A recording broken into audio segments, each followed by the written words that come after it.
First, please read the syllabus. It contains important information about the readings and the assignment for the coming week. Second, 3 key dates to note.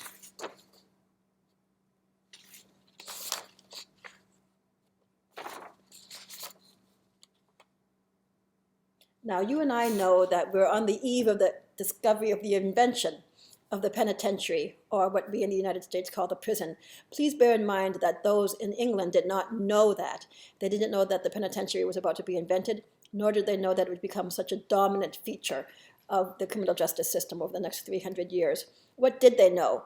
Well, 2 main points. First, that there was a logistical crisis, and second, that there's a crisis of confidence, or a political crisis.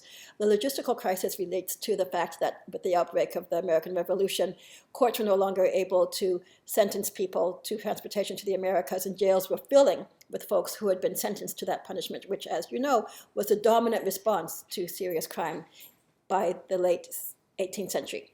And we're talking about 1775 to 1785. For the next week. Second, the crisis of confidence related to the fact that England lost, or was in the process of losing the war, a war that they did not expect to lose. And it led to many deep and troubling questions about the course that the country was on. Was it heading in the wrong direction? Was there something fundamentally wrong with its systems and with its institutions that had caused it to so easily lose one of its most valuable, if not its most valuable, colony. Under these circumstances, people were very open to change. And there were 3 main options on the table that specifically addressed the problem of the jails filling with people who had been convicted of serious crime. The first, as you know, was the Act of Parliament in 1776, which allowed for the transfer of those people from the jails to hulks, where they would be assigned to hard labor in England itself. The second was the Parliamentary Act of 1779, called the Penitentiary Act, which allowed for courts to sentence people directly to this new institution called a penitentiary, where they would be assigned for a specific time to work hard labor. Now I know what you're thinking. You're saying, oh, there it is. There's the prison. It's been invented. But not so fast. Again, it was only one of 3 options on the table. And the third option, which also looked attractive to very many people at the time, was the Act of Parliament in 1784, which allowed for the transportation of people convicted of serious crime to Australia and to other parts around the world. Again, it wasn't clear which of these 3 options was going to end up being the most dominant one. And today, in the coming week, we're going to look at some of the factors that contributed to the success, if you will, of the penitentiary. The first reading comes from this book, The Curious Mr. Howard. Here's a picture of Mr. Howard, whom you've come across before in other readings, visiting a family in a debtor's prison.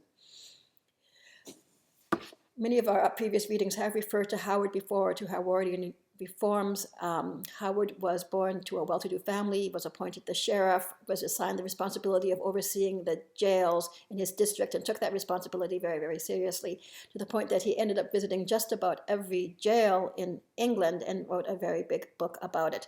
A couple of things to say about the reading for today, for Monday.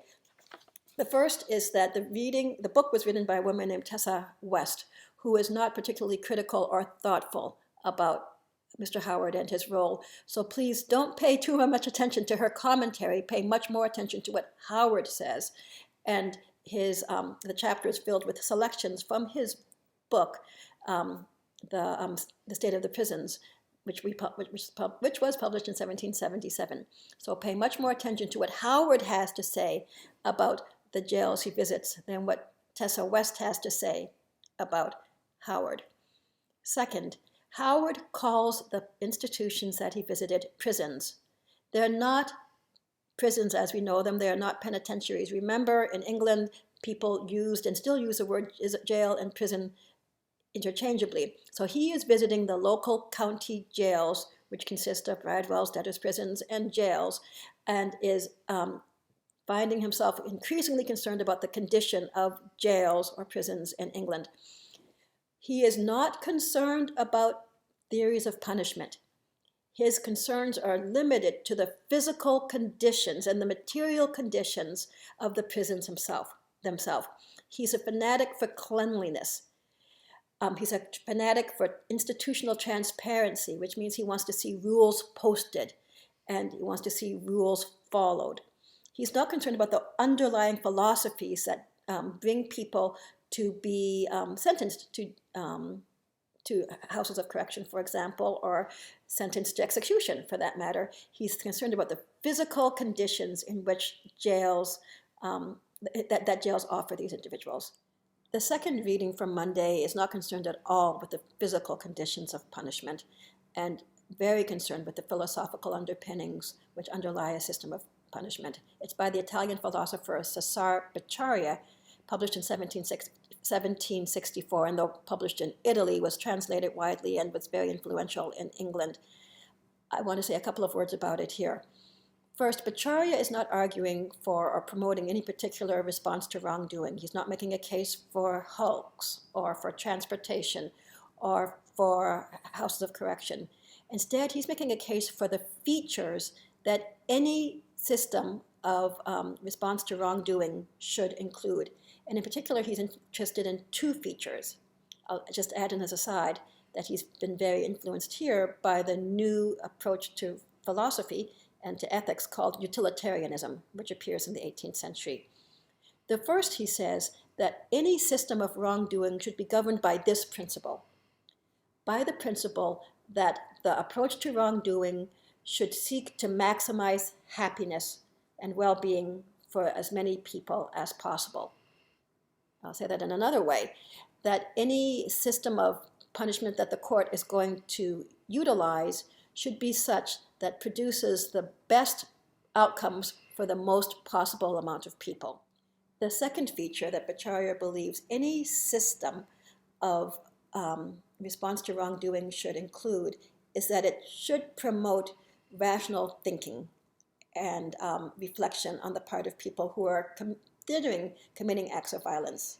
What does he mean by that? He means that anybody thinking about going out and committing a crime should be in a position of sitting back and asking themselves, well, if I commit that crime and if I'm caught, will the punishment be more painful than any potential gains I stand to make if I'm successful? And that the answer to that question should be yes, the pain should be more, the pain should outweigh any potential gain. And that if a system of punishment, if that is not true of a system of punishment, the system of punishment is not promoting rational thought, and that's the job of any government, which is to promote rational thought among its citizens, to encourage them to sit down and think about what's in their best interest. Because if everybody acts and thinks in that way, society as a whole will be better off. So this can be heavy going. Please give it a try. Read it once, and if you don't understand it, read it twice and a third time. This is a worksheet, so please ignore the questions that are at the end of the worksheet. They don't apply to this class.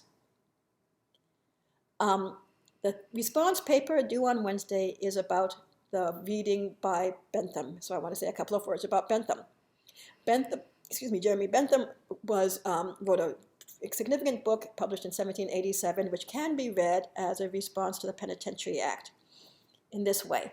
The Penitentiary Act of 1779 provides that courts can sentence people to long-term imprisonment, although there is a limit of 7 years in that original legislation for serious crimes. But of course, there are no penitentiaries in England at this time. There are a lot of county jails, but they're not made to confine people for 7 years. So Bentham sits back and thinks, and then he writes this book, and in it he says, okay, we now have a provision in English law whereby people can be sentenced to penitentiary for up to 7 years for serious crime. We need some institutions, some buildings in which this can be accomplished. And I have an architectural plan for you. I call it the Panopticon. And as you'll see, it's an architectural plan that accommodates all of the features that the legislation envisages, which is to say people can be kept in individual cells, they can be isolated from one another, and there will be space to accommodate hard labor within those cells. I've also posted on Compass a picture of the Panopticon that comes from Bentham's original text. It provides section, plan, and elevation of the Panopticon. This reading, again, like most 18th century readings, can be tough going. Please try your best to make sense of it. And we'll go through it in a lot of detail on Wednesday. But again, it's a response to the Penitentiary Act. It's a suggestion for the kind of institution that would best afford the sorts of conditions and labor that the Penitentiary Act is calling for.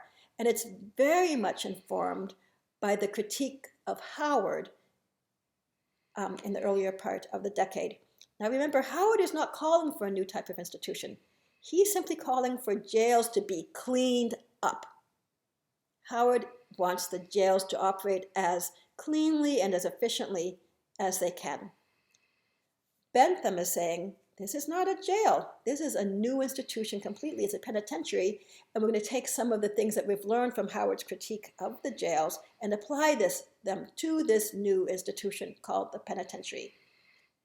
And again, please don't forget that while all this is happening, we have executions going on. We have people living in hulks, and we have people being transported to Australia and to other parts of the world. Let's see how it all plays out without starting to form in our heads yet any preconceptions about which form of punishment, which response to wrongdoing is going to be favored by the English people. I hope you enjoyed the reading, and I look forward to seeing you on Monday.